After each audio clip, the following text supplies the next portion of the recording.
Hi everyone, today we're going to try out the Infusible ink sheets, cutting them out on the Cricut machine and versus Sublimation printer ink.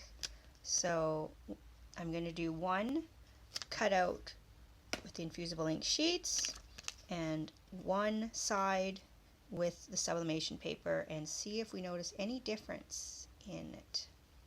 I'll just show you, this is the file that I made for cutting out the Infusible ink transfer sheets.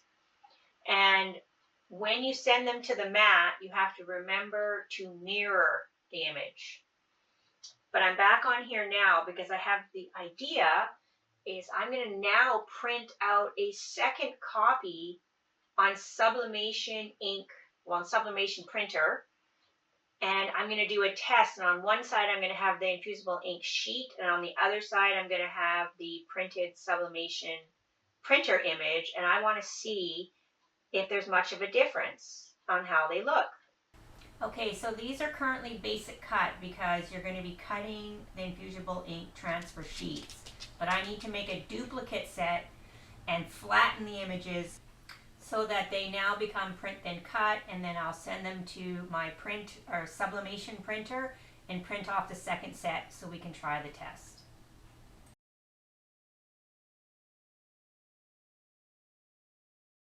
So I'm just going to select one at a time, I guess. Or maybe select them like that. Yeah, there we go. And then I'll flatten them, so now they're print and cut. And I'll do the same for this one, and then I'm going to send them to the machine. Send them to my printer. So one thing I should show you is that when you take it out of your box, it has this dark bag on it because Infusible ink gets affected by light. So if you open a roll, make sure you put it back in this bag and keep as much light out of it until you finish using the rest of it. I actually cut this, like I said, months ago when I had my Cricut Access when I was paying for it, because I knew that I wasn't going to be paying for it every single month. And so I tried to do as much as I could while I had the membership. Okay, so I've weeded most of this one out. So with this one, I'm going to do the cracking thing. And the hardest part I find I have with this is knowing this one's quite detailed, so figuring out which pieces. So I'm going to refer to this one.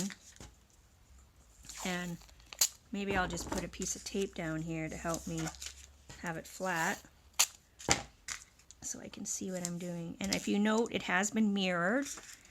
So I did mirror the image. And now I've got a pin pen here. I don't know if you guys are familiar with that yet. I'm sure you are, most of you. Cricut comes with this kind of weeding tool. But the pin pens you can buy are like a pen with a little pin on them. And it's a lot smaller of a tip.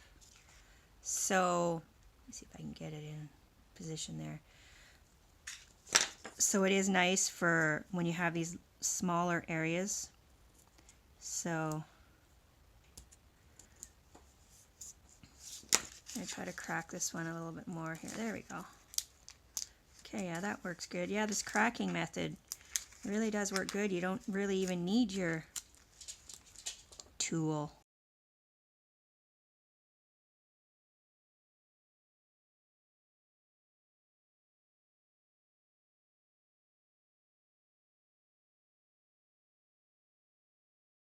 There we go. Now we're going to take some heat resistant tape and start taping this onto the mug.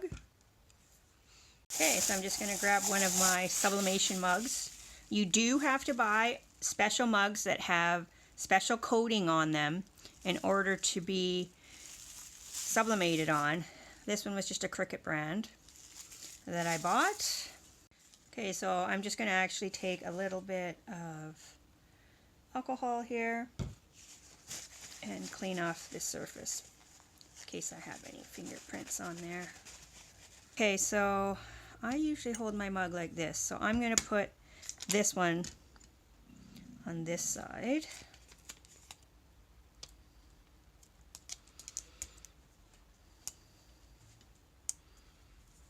Okay. Now the nice thing about this is it has this sticky, it's sticky. So I don't even know if I need to use heat transfer tape. I am going to use some just for that extra protection, but I have a feeling that you don't even need it. It's just, there's a couple spots here where it's not super sticky,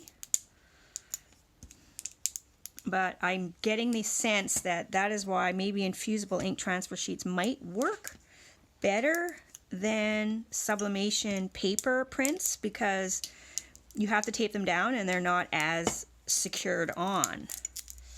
And that's how you get ghosting sometimes, if it's not completely flat. And it especially works good for a mug since it's curved. Okay, so like I said, I'm gonna still put some heat resistant tape, especially on this corner here. I see it was coming up a little bit, and on this side too. So I've decided to add a second level to this experiment with Infusible ink sheets. I also am printing out the same image on my sublimation printer on sublimation paper, and I'm going to put the Infusible ink sheets images on one side of the mug, and on the other side of the mug I am going to put the printed sublimation. Okay, and then we'll be able to do a really good comparison if there's any difference, or if one worked better than the other. I mean, because this mug had lots of color in it, so it's kind of hard to compare whether this one worked better than this. So I'm just going to tape all of these ones now on the other sides of the mugs, and then we will get to it. All right, here we go. I'm using my mug press outside again because of the fumes that it gives off. I'm going to press the timer. I've got it at 180 seconds, and I believe 380 degrees.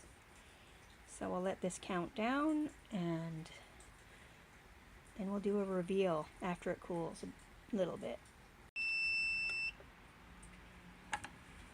Okay, we will just let this cool now so that the gas can return back to a liquid, or sorry, a solid in the cup before we reveal. All right, let's do the reveal. We'll do the Infusible ink sheet first. The mug is still really hot, so I'm going to use tweezers here. And let's see how it turned out. Oh, very, very nice. Look at that. Awesome. And yep, there's like absolutely no color left on this. So it completely transferred. That is awesome. I love it. It looks so cool. Okay, so now I'm going to flip over to the other side. And this was on sublimation paper using my sublimation printer. And it'll actually be neat doing something that's just black for a change, because I'm not sure if I have my colors all the right ICC profile. My particular Epson Eco Tank, there wasn't one, so I was using some other one, and I don't think it's quite correct yet. There we go. Oh my gosh. Wow. That is so impressive. So it's still a little bit hot here. Wow. That's great. So now I don't even know if, honestly, I can't, I don't even think I see much of a difference. Just looking everything over really closely, there's like a small line there, probably. And it looks like I forgot to take out some of the Infusible ink, forgot to weed in between the legs there. And then on this side, yeah, I did, see? Because you can see how, you can see the legs way better on this side. So, but still, the quality seems to be the same for either. Wonderful. I love it so much. Okay, now I'm going to do the other 4 mugs. So on the next couple mugs, it didn't sublimate too well down here at the very bottom. It looks more brown than black. But it was on both sides, so it didn't really have anything to do with whether it was a Infusible ink sheet or a sublimated image. It did it on both of these 2 mugs. And if you look on here, you can see how it didn't press here, like it's still, the extra darkness is there. And even here you can see that there's still, the ink wasn't properly pressed. And same with this one. I can see there's still the dark extra there and the dark extra there, whereas on this one it was almost all gone on the bottom there. So my guess is probably what I did was, being that I keep running outside to do this, is I probably, when I put the mug in, I may have had this too close to the edge of the mug and I should have had it more centered. So probably there wasn't enough pressure or heat at this bottom corner.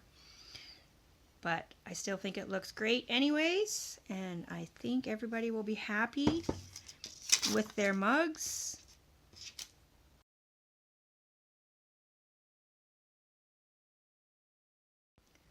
Okay, so on every mug except for the very first mug I did, I had the same issue at the bottom here. And actually on one of the, yeah, these 2, even towards the handle here.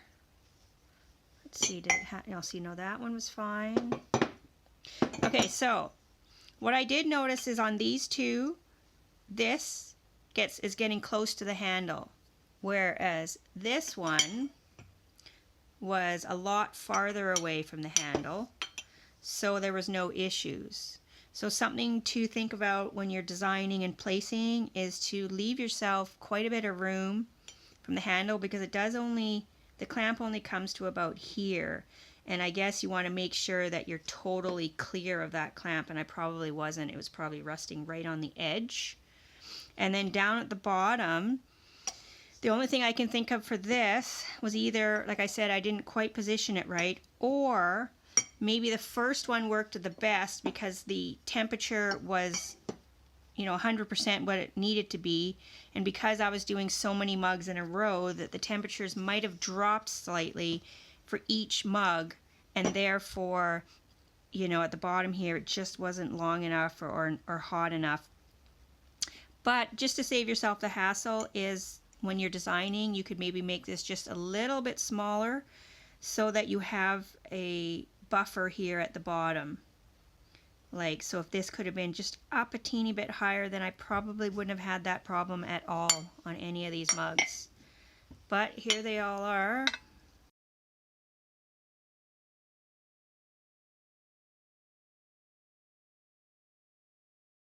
Okay, take care everyone.